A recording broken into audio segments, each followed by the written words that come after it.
اور یاد رکھو یاد رکھو یاد رکھو، آپس کے جھگڑے یہ سیدھے جہنم میں لے جائیں گے، مجھے یہ کہنے میں کوئی شک نہیں۔ آج کے زمانے میں ایسے لوگ تو بہت ہیں جو نماز پڑھتے ہیں، لیکن ان نماز پڑھنے والوں میں ایسے لوگ بہت کم ہیں جو حقوق العباد کی فکر کرتے ہیں۔ اور اسلام آپ کی ہماری تہجد سے نہیں پھیلا تھا، اسلام حج اور عمرے سے نہیں پھیلا تھا، اسلام کرتے پجامے اور داڑھی سے نہیں پھیلا تھا، اسلام اخلاق سے پھیلا تھا۔ ایک کتے کے پلنے کا خیال کر کے مغفرت اور اپنے بھائی سے لڑائی بہت توجہ کے لائق بات ہے۔ اللہ تعالیٰ نے بار بار فرمایا ہے کہ اپنے حقوق کو میں آسانی سے معاف کر دوں گا، لیکن تمہارا آپس کے جھگڑے جو ہوں گے میں اس میں بالکل دخل نہیں دوں گا، سفارش بھی نہیں کروں۔ الحمدللہ وکفا وسلام علی عبادہ الذین اصطفى، اما بعد۔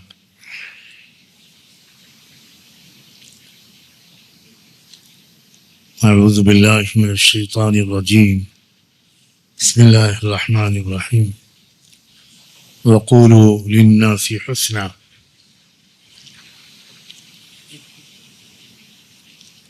سبحان ربک رب العزة عما یصفون، وسلام علی المرسلین، والحمد للہ رب العالمین۔ اللہم صل علی سیدنا محمد وعلى آل سيدنا محمد وبارك وسلم۔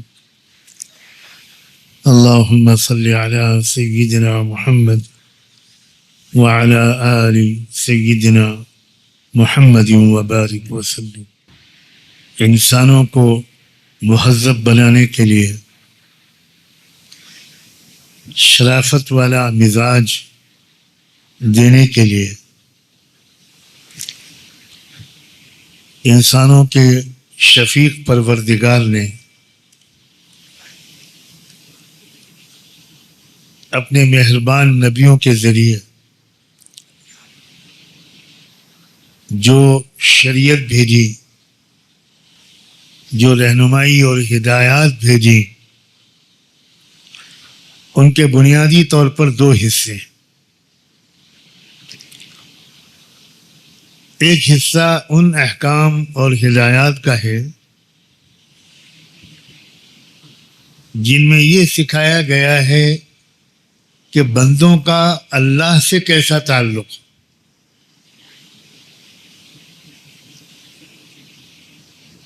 بندے اللہ کو کیسے اچھی طرح پہچانیں،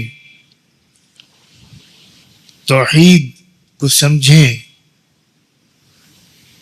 اللہ کا خوف بھی ہو ان کے اندر اور اللہ کی محبت بھی ہو۔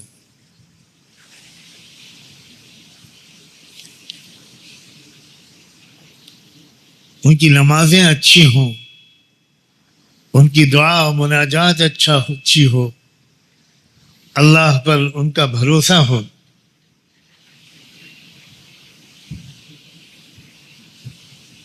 عبادات ان کی اچھی ہوں۔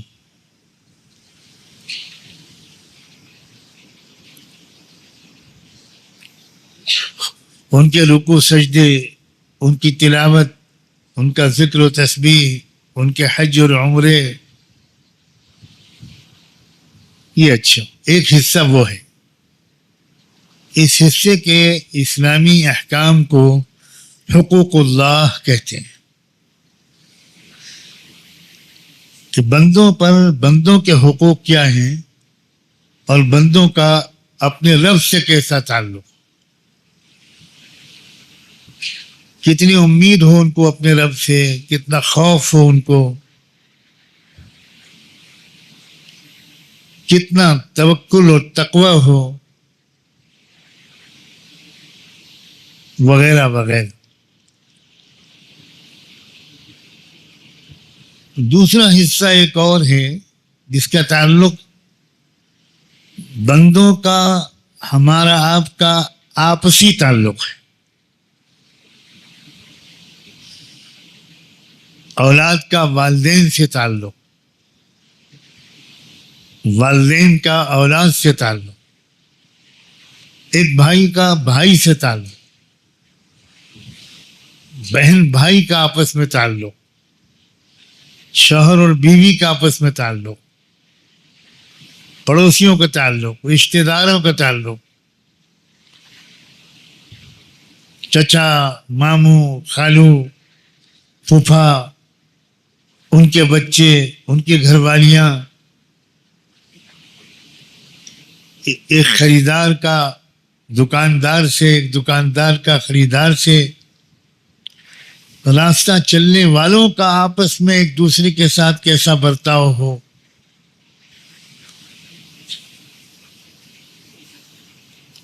دنیا کی کسی بھی رہنمائی نے اتنے تفصیلی احکام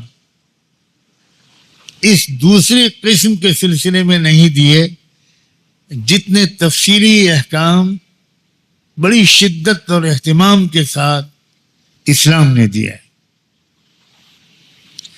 اور اس دوسرے قسم کی ہدایات کو حقوق العباد کہتے ہیں، بندوں کے حقوق۔ اس میں والدین کا حق سب سے پہلے آتا ہے کہ درجہ بدرجہ تمام رشتہ داروں کا،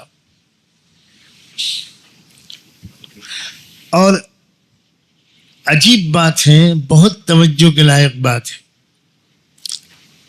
اللہ تعالیٰ نے بار بار فرمایا ہے کہ اپنے حقوق کو میں آسانی سے معاف کر دوں گا،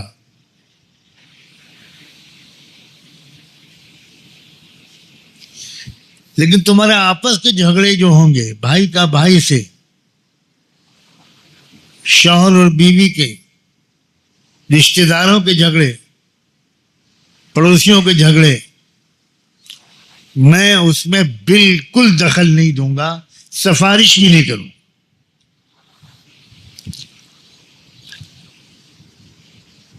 کوئی بہت نمازی پرہیزگار ہے، تہجد پڑھتا ہے، جماعتوں میں نکلتا ہے،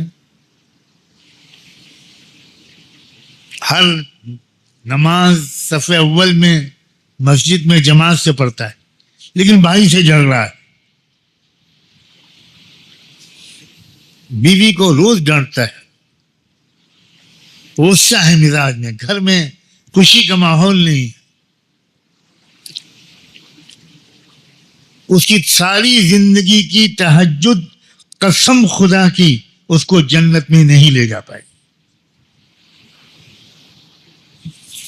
اللہ تعالیٰ کہے گا وہ تہجد تم نے میرے لیے پڑھی تھی، یہ آپس کے جھگڑے ہیں، میں نہیں دخل دوں گا، سب کو تلاش کرو قیامت کے میدان میں، جاؤ ڈھونڈو، کتنا تم نے ستایا اپنے بھائی کو، کتنا ستایا ماں کو، کتنی بے ادبی کی، کتنا دل دکھایا اپنی بیوی کا، تم نے بیٹوں کو ترجیح دی اور بیٹیوں کو نظر انداز کیا، میں دخل نہیں دوں گا، جب تک یہ سب معاف نہیں کریں گے تم جنت میں نہیں جا سکتے۔ اب یہ ڈھونڈتا ہوا جائے گا، یہ بخاری کی حدیثوں کا خلاصہ بتا رہا ہوں،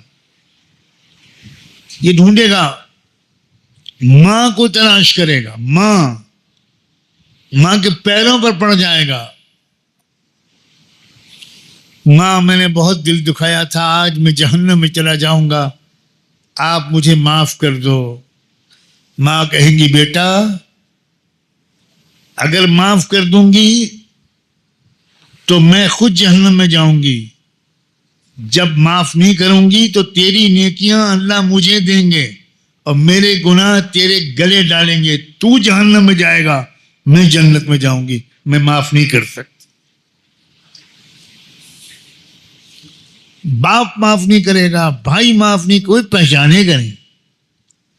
یوم یفر المرء من اخیہ وامہ وابیہ وصاحبتہ وبنیہ لکل امرئ منہم یومئذ شأن یغنیہ۔ قرآن نے صاف کہا ہے ہر شخص اس دن بھاگے گا، بھائی سے بھاگے گا، ماں سے بھاگے گا، باپ سے بھاگے گا، اولاد سے بھاگے گا, بیوی سے بھاگے گا.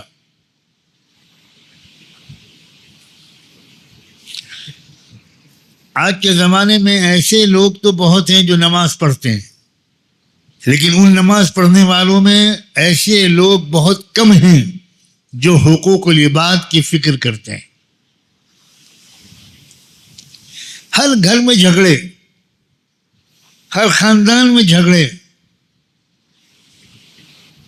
یہ اسلام بالکل نہیں.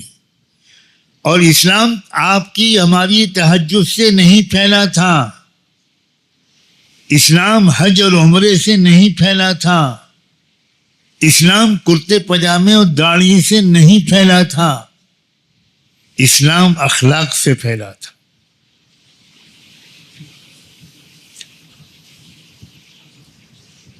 جائیداد کی تقسیم کا جب وقت آتا تھا تو ہر بھائی یہ کہتا تھا,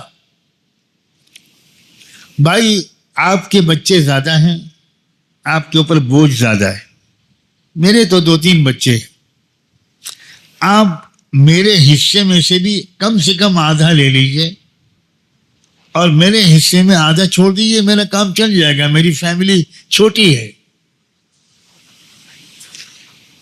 کون سا گھر ہے آج, سینکڑوں چلے لگانے والوں سے پوچھتا ہوں, کون سا گھر ہے جہاں کوئی اپنا حصہ چھوڑ رہا؟ حالانکہ عجیب بات ہے, یقین نہیں ہے ہم کو رسول اللہ پر. حضور نے فرمایا, من ترک للہ شیئا عوضہ اللہ خیرا منہ.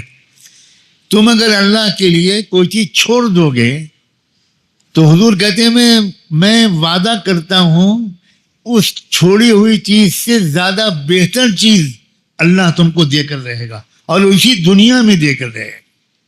آخرت میں جو انعام ملے گا وہ تو ملے گا. کون ہے جو اپنے مکان کی تقسیم ہوتے وقت یہ کہہ دے کہ بھائی صاحب آپ میرے حصے کی فکر نہ کیجیے, آپ زیادہ حصہ لے لیجئے, آپ بڑے ہیں, باپ کے انتقال کے بعد آپ نے مجھے پالا تھا.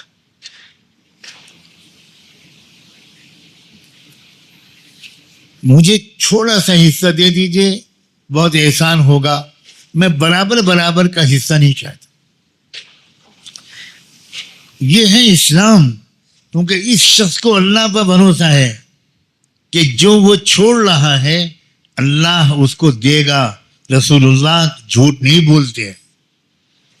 اور اگر کوئی شخص لڑ رہا ہے اس کا مطلب ہے ان کو اللہ کے رسول کے سچے ہونے کا یقین نہیں. بات ایمان تک پہنچے گی, بات عقیدے تک پہنچے گی. قیامت میں پتہ چلے گا کہ تم جھوٹ بولتے تھے کہ میں محمد کو اللہ کا رسول مانتا تھا صلی اللہ علیہ وسلم. بالکل جھوٹ بولتے تھے. اگر تم رسول مانتے تو اس کی بات پر یقین کرتے اور اپنا حصہ سے زیادہ نہ لیتے, قبضہ نہ کرتے, جھگڑا نہ کرتے, معاف کر دیتے. دیندار لوگ جو اپنے کو دیندار سمجھتے ہیں وہ دین ہی کو نہیں سمجھے, وہ دیندار کیسے ہیں؟ جب ہم اسلام ہی کو نہیں سمجھے تو ہم مسلمان کیسے ہیں؟ دوستو, حقوق العباد کا مسئلہ بہت سنگین ہے. ایک تہجد گزار عورت, تسبیح پڑھنے والی عورت, اس کی لاپرواہی کی وجہ سے بلی بھوک سے مر گئی. اللہ کے رسول کو جب اس کیس کا علم ہوا تو آپ نے فرمایا یہ عورت جہنمی ہے.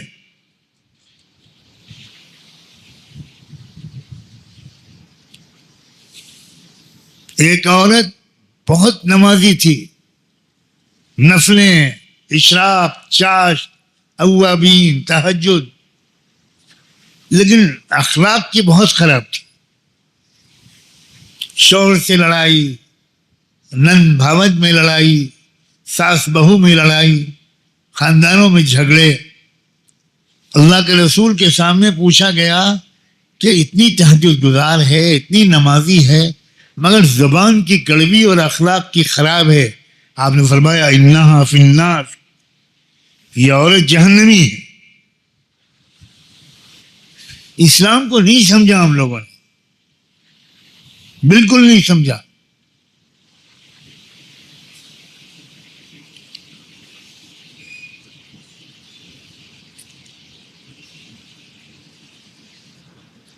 اس لیے ہم میں سے ہر شخص یہ طے کرے کہ ہمیں حقوق اللہ کے ساتھ حقوق العباد کا بہت زیادہ خیال رکھنا ہے، بہت زیادہ خیال رکھنا ہے. رشتہ داروں سے اچھے تعلقات رکھنے، کوئی جھگڑا کسی قیمت پر نہ ہو. میں اپنی تجربے سنانا نہیں چاہتا، مگر زندگی میں امتحان ہر ایک کا ہوتا ہے، چاہے کوئی بھی ہو. ہر گھر میں باپ کے انتقال کے بعد بھائیوں کے درمیان میراث اور ترکے کی تقسیم کا مسئلہ آتا ہی آتا ہے. اور بھی بہت سی چیزیں ہوتی ہیں. صرف زندگی بھر کے تجربوں کا نچوڑ بتاتا ہوں. زندگی میں ایک بار بھی میں پھر تیسری بار کہتا ہوں، ایک بار بھی میں نے اپنے کسی حق کا مطالبہ نہیں اور اصرار کر کے اپنا حق چھوڑا. راضی نہیں تھے، میں نے کہا میں کسی قیمت پر برابر کا حصہ نہیں لوں گا. الٹی میں نے خوشامد کی، نہیں، نہ نہ نہ نہ، فلاں دلیل سے میں کم لوں گا، یہ چیز چھوڑ رہا ہوں. پورا خاندان دیکھ رہا ہے کہ سب سے زیادہ اللہ نے نوازا کس کو ہے. اس سے زیادہ کہہ نہیں سکتا. میں حساب کتاب کا آدمی بالکل نہیں، لیکن عجیب بات، آج تک میں کبھی خسارے میں نہیں رہا. ایسا غیبی نظام سے اللہ مجھے پال رہا ہے، کھلا اور پلا رہا ہے کہ میں کیسے اس کی تفصیل بیان کروں. میں بہت، ایک طرف تو اللہ کے رسول کا فرمان، تاریخ کی گواہی، اور پھر اپنا تجربہ، اور تجربہ نہیں تجربے. ہر موقع پر الحمدللہ جہاں تک مجھ کو یاد ہے میں نے ہمیشہ اپنے حق کو چھوڑ دیا، ہر موقع پر. میری ایک بھابھی اللہ والی تھی، ان کا انتقال ہو گیا. وہ کہتی تھی دیکھ لینا تم سب سے زیادہ خوشحال یہ سجاد رہے گا. یہ اپنا کوئی حق جانتا بھی نہیں، مانگتا تو دور کی بات. مجھے یہ بھی نہیں معلوم مجھے کہاں حق ہے میرا، کچھ نہیں معلوم. ایسے انسان کو جو حقوق العباد کی خیال کرتا ہے، اس دنیا میں خوشی اور خوشحالی دونوں نصیب ہوتی. اور جو حقوق العباد کا خیال نہیں رکھتا، اسے نہ خوشیوں والی زندگی ملتی ہے، نہ اس کی زندگی میں خوشحالی آتی. وہ ہمیشہ پریشان رہتا ہے، تنگیوں میں رہتا ہے، مطمئن نہیں رہتا. اس کی آمدنی میں برکت نہیں ہوتی. میرے والد نے ایسی زندگی گزاری تھی کہ پوری زندگی اپنے بیٹوں کی آمدنی کا 1 روپیہ اپنے اوپر نہیں خرچ ہونے دیا.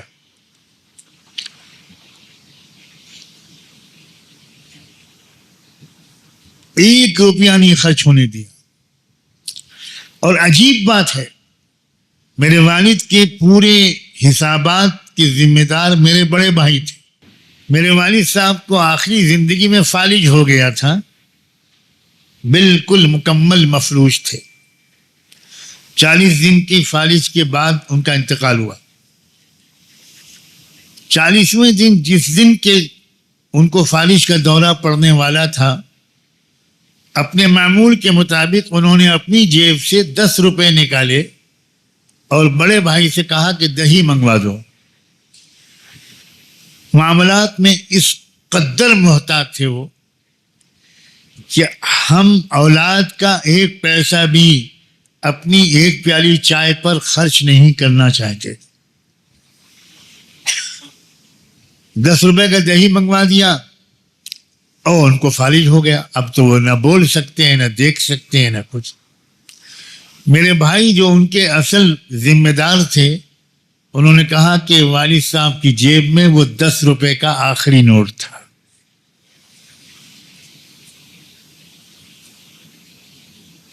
اس کے بعد ان پر کچھ بھی خرچ نہیں ہوا، اس لیے کہ انہوں نے کچھ کھایا پیا نہیں. تو زندگی ایسی گزارو کہ کسی پر بوجھ نہ پڑے، اولاد پر بھی بوجھ نہ بنو. یہ بہت اہم جملہ کہہ رہا ہوں. اولاد تو اپنی سعادت سمجھے کہ 20 سال اپنے ماں باپ کو کھلائے پلائے خدمت کرے. اولاد تو یہ کوشش کرے اپنے خرچے کو بچا کر والدین پر خرچ کرے. والدین کہے ہمارے لیے نہ بھیجو، تب بھی اولاد بھیجے. اور والد ہو تو یہ کوشش کرو کہ اولاد کا ایک پیسہ بھی ہم پر تم پر خرچ نہ ہو. اسلام زندگی کا باوقار انداز سکھاتا ہے، خودداری سکھاتا ہے، سمجھداری سکھاتا ہے. اللہ تعالیٰ ان باتوں کی گہری سمجھ نصیب فرمائے. اور یاد رکھو یاد رکھو یاد رکھو، آپس کے جھگڑے یہ سیدھے جہنم میں لے جائیں گے، مجھے یہ کہنے میں کوئی شک نہیں. ایک کتے کے پلے کو پانی پلا دینے پر زندگی بھر کی گناہوں کی مغفرت. اب سوچو، ایک کتے کا پلا ایک طرف اور ایک طرف زندگی بھر کی بے حیا خاتون سفر میں جا رہی تھی، پیاس لگی، ڈھونڈتے ڈھونڈتے کنواں نظر آ گیا، خوش ہو گئی. اترتی ہے اونٹ پر سے، دیکھتی ہے وہاں ڈول اور رسی کچھ نہیں ہے، پانی نکالوں کیسے؟ مجبوراً وہ کنویں کے اندر اتری اور پانی پی کر باہر نکلی. اب باہر نکلتی ہے تو ایک کتے کا پلا پیاس میں زبان نکالے ہانپتا ہوا نظر آیا. اس عورت نے یہ سوچا کہ میں اپنے لیے اتری تھی، یہ بھی تو اللہ کی ایک مخلوق ہے اور یہاں اور کوئی نہیں ہے، چلو میں دوبارہ جاتی. وہ دوبارہ کنویں میں اتری اور اپنے چمڑے کے موزوں میں پانی بھر کر منہ سے دبا کر باہر آئی اور پلے کو پلایا. اتنی پسند آئی اللہ کو یہ ادا کہ واہ، میری بندی نے میری اس مخلوق کا ایسا خیال رکھا. اسی وقت اللہ نے فرشتوں کو حکم دیا، اس بندی کا نام جہنمیوں کی فہرست سے فوراً نکالو، میں نے اس کی مغفرت کر دی، یہ جنتی. اللہ اکبر. ایک کتے کے پلے کا خیال کر کے مغفرت، اور اپنے بھائی سے لڑائی، گھروں میں جھگڑے، آپس کے مقدمے اور کچہری اور تھانہ.